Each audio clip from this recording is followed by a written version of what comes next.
Continuando então a leitura do livro Perispírito e suas Modelações, de Luiz Gonzaga Pinheiro, temos hoje o capítulo 34, o duplo etérico. Entre o corpo físico e o perispírito, funcionando como intermediário para a ação perispirítica sobre o físico e deste para aquele, encontra-se o duplo etérico. Esse conjunto submete-se à ação do espírito, que a ele se integra e sobre o qual age, permutando energias e comunicando-se com o mundo onde vive. O duplo etérico forma-se com a encarnação do espírito e não possui existência própria, como o perispírito, desintegrando-se após a morte física. É uma espécie de corpo vaporoso, qual cartucho fluídico, que guarda certa semelhança com o corpo físico e a ele se ajusta, ultrapassando-lhe as dimensões de cerca de 1 centímetro, com o peso aproximado de 60 gramas. Tal corpo fornece informações valiosas quanto ao estado de saúde física e evolução espiritual, quando observado sob os aspectos das emanações energéticas e colorido peculiar que traz.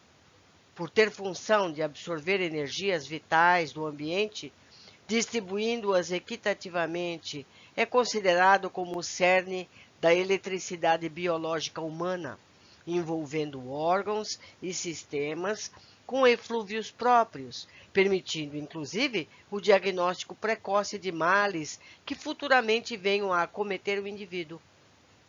Nos suicidas, o duplo etérico, ainda pleno de energias vitais, permanece ligado ao perispírito e ao cadáver, fazendo com que o espírito sinta uma espécie de repercussão daquilo que está a ocorrer na matéria, ou seja, a decomposição provocada pelos vermes. Ao afastar-se do corpo carnal, o duplo etérico provoca dessa certa redução de funções vitais, com consequente queda da temperatura, qual se o combustível lhe diminuísse. Do livro Nos Domínios da Menuidade, de André Luiz, no capítulo 11, o autor vê admirado o desdobramento de Castro, que ao deixar o corpo o faz acompanhado do duplo etérico. Nessa ocasião, ele se apresenta maior na configuração exterior e com cores azulada e alaranjada, à direita e à esquerda, respectivamente. Na ocasião, Clementino, através de passes, o faz retornar ao físico para uma nova saída. Sem o duplo, explicando a André o ocorrido. A princípio, seu perispírito estava revestido com os eflúvios vitais que asseguram o equilíbrio entre a alma e o corpo de carne, conhecidos aqueles em seu conjunto como sendo o duplo etérico, formado por emanações neuropsíquicas que pertencem ao campo fisiológico e que, por isso mesmo, não conseguem maior afastamento da organização terrestre, destinando-se à desintegração, tanto quanto ocorre ao instrumento carnal, por ocasião da morte renovadora. Sabe-se hoje que o magnetismo, o passe, a hipnose, a anestesia, os acidentes e o transe mediúnico podem afastar parcialmente o duplo etérico, quando este, apesar da ação redentora da matéria, da ação retentora da matéria, pode surgir do perispírito, com o qual se assemelha pela natureza etérica.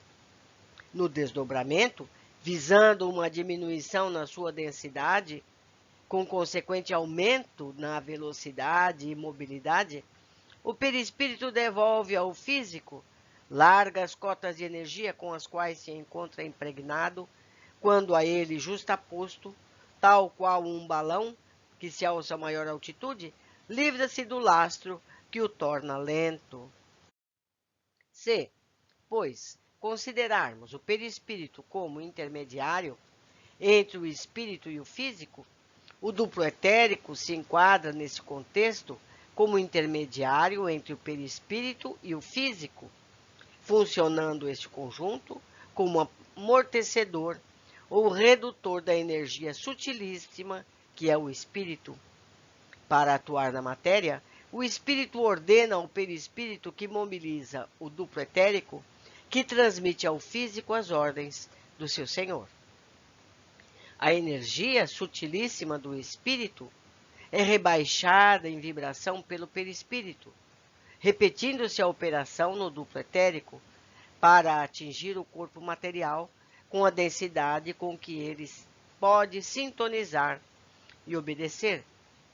Insistimos, ainda uma vez, que a harmonia, o desempenho, a saúde, a beleza, o grau de relativa perfeição deste conjunto, corpo, físico duplo e etérico pelo espírito, dependem exclusivamente do estado moral e intelectual em que se encontra o espírito, sendo inteiramente impossível a toda medicina espiritual ou terrestre aperfeiçoá-lo sem tais ornamentos, pois a lei de Deus é claríssima quando especifica que para ter saúde é necessário evitar a doença, e esta nada mais é do que toda e qualquer imperfeição da alma.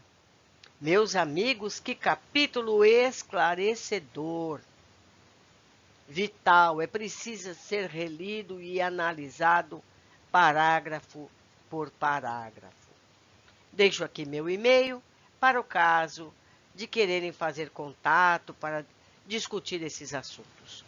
Um abraço carinhoso e até o nosso próximo capítulo.